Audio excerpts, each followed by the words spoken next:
তাৰ কাৰণে লাগিব আপোনালোকক ভমৰা টেঙা, হালধি, নিমখ, মিঠি গুটি, নহৰু কেইটামান আৰু আপোনাৰ ৰেড চিলি আৰু আপোনাৰ 4 পিচ মাছ। এতিয়া আমি ভিডিঅ'টো আৰম্ভ কৰোঁ আহক। এয়া কুকাৰত পানী লৈ লৈছোঁ। কুকাৰত আমি এতিয়া ভমৰা গুটিকেইটা বইল কৰিব দিম।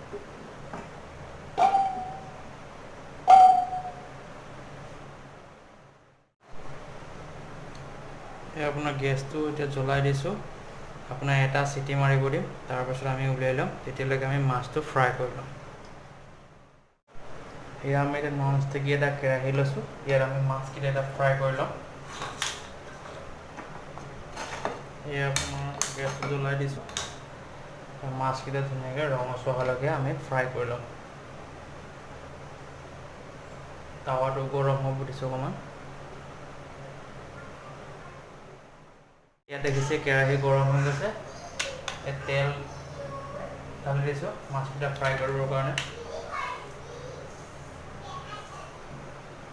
ইফালে আপোনাৰ এই প্ৰেছাৰ কুকাৰত এয়া চিটি মাৰিব এতিয়া। গৰম হৈছে, বেছি নালাগে, এটা চিটি মাৰিলে হ'ল। বেছি চিটি মাৰিলে আপোনাৰ বেছি গলি যাব, তেতিয়া অসুবিধা হ'ব। এয়া আমাৰ চিটি মাৰিব লৈছে আৰু এটা চিটি মাৰিলে হ'ল, বেছি চিটি মাৰিব নালাগে। বেছি চিটি মাৰিলে আপোনাৰ বেছি গলি যাব, তেতিয়া অসুবিধা হ'ব। এটা চিটি মাৰিলে হ'ল। এয়া মাৰিছে, মাৰিব লৈছে আৰু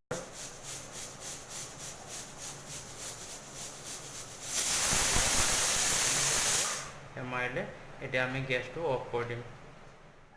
এয়া আমাৰ কেৰাহীৰ তেলটো গৰম হৈ গৈছে। এতিয়া আমি মাছকেইটা ইয়াত ফ্ৰাই কৰিম।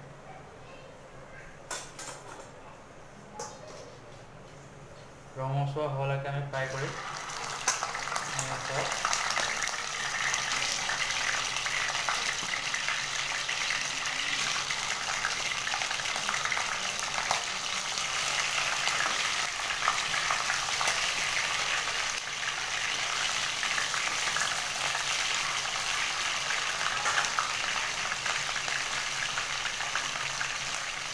মাছকেইটা যেতিয়ালৈকে ৰঙচুৱা নহয় তেতিয়ালৈকে আমি ফ্ৰাই কৰি থাকিম। এয়া আমি ভমৰাকেইটা এতিয়া কুকাৰৰ পৰা উলিয়াই লৈছোঁ। এয়া চাওক, এটা চিটতে আপোনাৰ সম্পূৰ্ণ গলি গৈছে।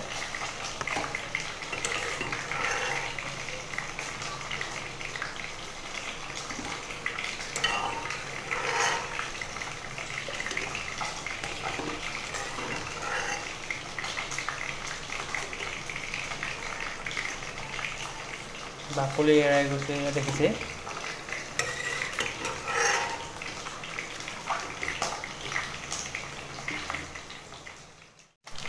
মাছকেইটা আপোনাৰ ৰঙচুৱা হৈছে।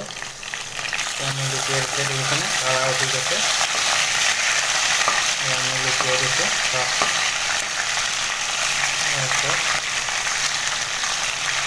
ধুনীয়া ৰঙচুৱা পৰিব।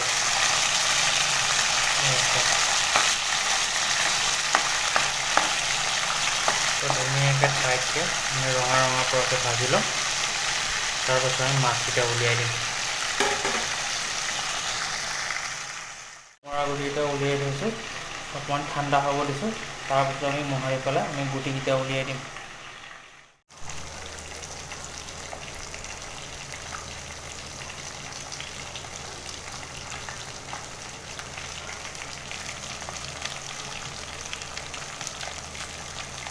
ইয়াতে লাল হৈ গৈছে, অকণমান পাছত ফ্ৰাই হৈ যাব আমাৰ। এয়া মাছকেইটা আপোনাৰ ৰঙা পৰিব। আমি ধুনীয়াকৈ কাঢ়ি থৈ দিম। এয়া চাওক,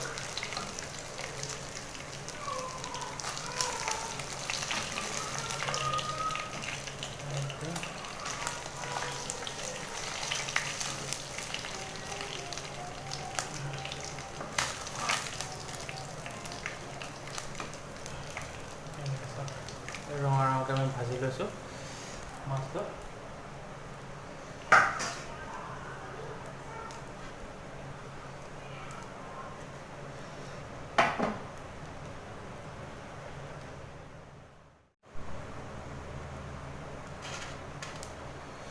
তাৰপাছত আমি নহৰুকেইটা ধুনীয়াকৈ খুন্দনাত পিচি ল'ম।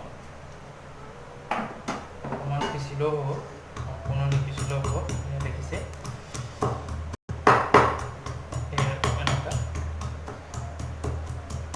এনেকুৱা পিচিলে যদি হ'ব। আপোনালোকে মন গ'লে মিক্সিটো কৰিব পাৰিব, বেছি মিক্সি কৰি গ'লে বেয়া হ'ব। আপোনাৰ ডাঙৰ ডাঙৰ অকণমান ঢাকিলেই হ'ব।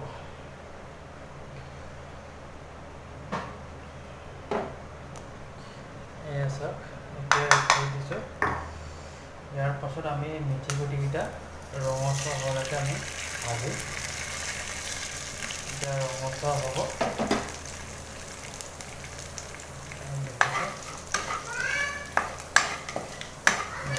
দিয়াৰ লগে লগে ৰঙা পৰি গৈছে। ইয়াৰ পাছত আমি নহৰুকেইটাও দি দিম। যেতিয়ালৈকে নহৰুকেইটা ৰঙা নপৰে, ৰঙচুৱা নপৰালৈকে আমি ভাজি থাকিম। বৰ ধুনীয়া গোন্ধ ওলাইছে নহৰুকেইটাৰ পৰা। মিঠি গুটি আৰু নহৰু আমি ৰঙচুৱা হ'বলৈ দিম। সেইকণ সময়তে আমি এতিয়া যোনটো আমাৰ ঠাণ্ডা হ'ব দিছিলোঁ, সেইটো আমি হাতেৰে মোহাৰি ইয়াৰ যোনটো গুটি সেইটো এৰাই দিম, কাৰণ গুটিটো আমি নাখাওঁ। এয়া চাওক, আমি অমৰাৰ জোলকেইটা আমি এনেকৈ উলিয়াই লৈছোঁ। ইয়াত আমি তেলত এতিয়া ফ্ৰাই কৰিম, ইয়াক তেল মাৰিম। তাৰ আগতে আমি ইয়াতে দিম আমাৰ নিমখ, আপোনাৰ হালধি আৰু ৰেড চিলি পাউডাৰ, অকণমান জ্বলা হ'বৰ কাৰণে, জ্বলা হ'লে ভাল লাগে।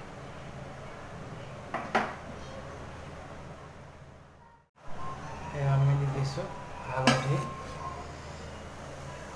আপোনাৰ ৰেড চিলি আৰু সোৱাদ অনুযায়ী নিমখ।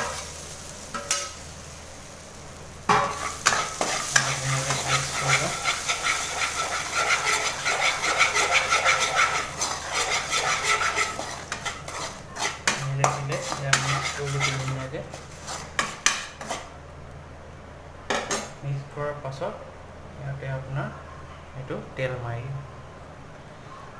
মিক্স কৰাৰ পাছত আপুনি ইয়াতে এইটো আপোনাৰ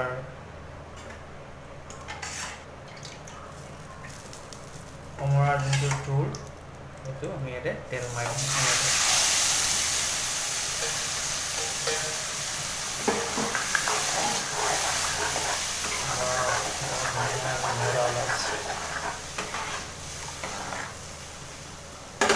আৰু অকণমান পানী এড কৰি দিম ইয়াতে। চাওক, অকণমান পানী এড কৰিছোঁ। যেতিয়ালৈকে উতল নাহে, সেইটো আমি তেতিয়ালৈকে ঢাকি দিম উতলিবৰ কাৰণে। এতিয়া আমি ঢাকনটো খুলি চাম। ইয়াত দেখিছে আপোনাৰ উতল আহি গৈছে। চাওক, ধুনীয়া উতলি আছে।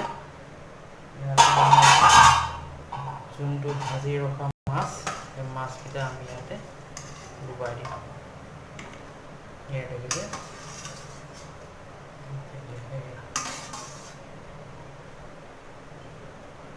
যেতিয়ালৈকে আপোনাৰ জোলটো গ্ৰেভি নহয়, আমি এতিয়া তেতিয়ালৈকে উতলিবৰ কাৰণে ঢাকি দিম 10 মিনিটৰ কাৰণে।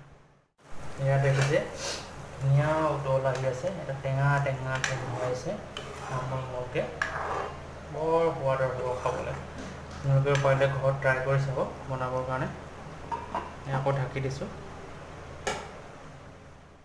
এয়া চাওকচোন, কালাৰ ধুনীয়া হৈছে, বৰ ধুনীয়াকৈ উতলি আছে। গোন্ধটো বৰ ধুনীয়া আছে, খাবলৈ বৰ ধুনীয়া হ'ব। ঢাকি দিছোঁ আকৌ।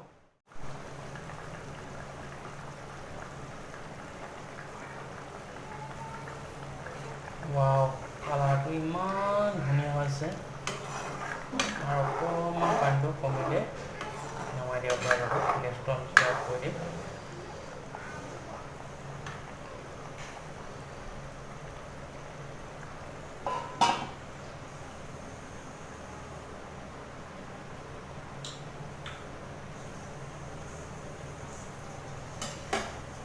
ইকৰা মই কাটিছো বুজেৰা।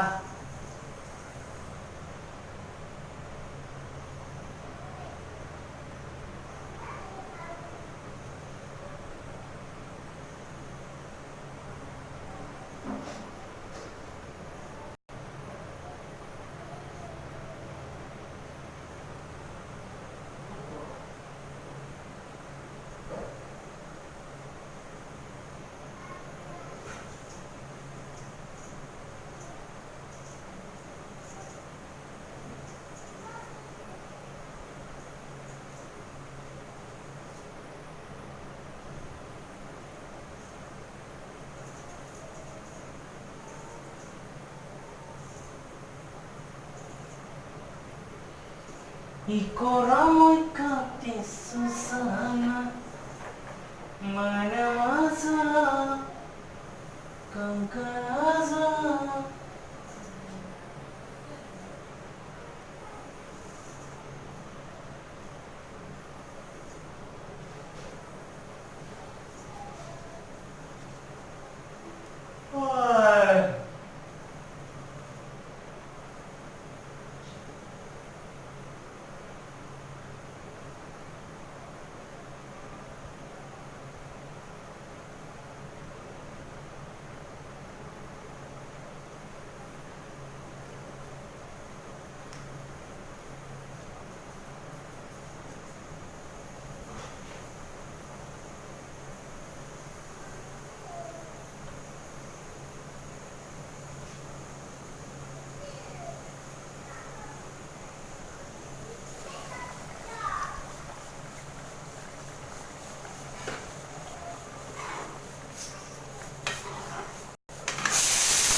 Ikora moi goza Susana mana masala kangkaraza.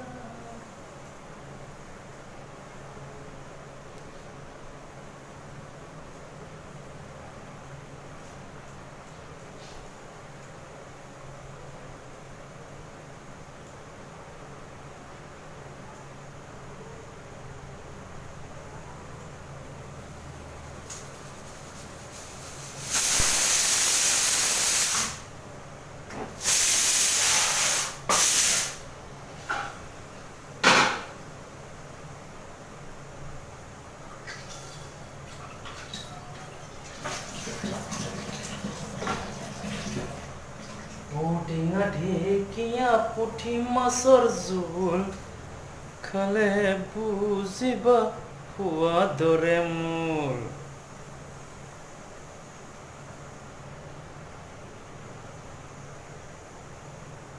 It's super, it's excellent.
এয়া আমাৰ বৰ্তমান কোমোৰা টেঙাৰ জোল ৰেডি হৈছে। এয়া পূৰা গ্ৰেভি হৈ গ'ল। এতিয়া আমি কি কৰিম, ধুনীয়াকৈ গেছটো বন্ধ কৰি কিনি আপোনাৰ গৰম গৰম ভাতৰ লগত মই ইয়াক পৰিৱেশন কৰিম। যদি ভিডিঅ'টো আপোনালোকৰ ভাল লাগে, লাইক কৰিব, ছাবস্ক্ৰাইব কৰিবলৈ নাপাহৰিব আৰু বেল আইকনটো দবাই দিব। আমাৰ অমৰা টেঙাৰ জোল আৰু অমৰা টেঙা আৰু মাছৰ জোল ৰেডি হৈ গ'ল। ইয়াক আমি এতিয়া গৰম গৰম ভাতৰ লগত পৰিৱেশন কৰিম। যদি আপোনালোকৰ ভাল লাগে তেনেহ'লে ঘৰত আপোনালোকে বনাই খাই চাব, বহুত ভাল লাগিব। এয়া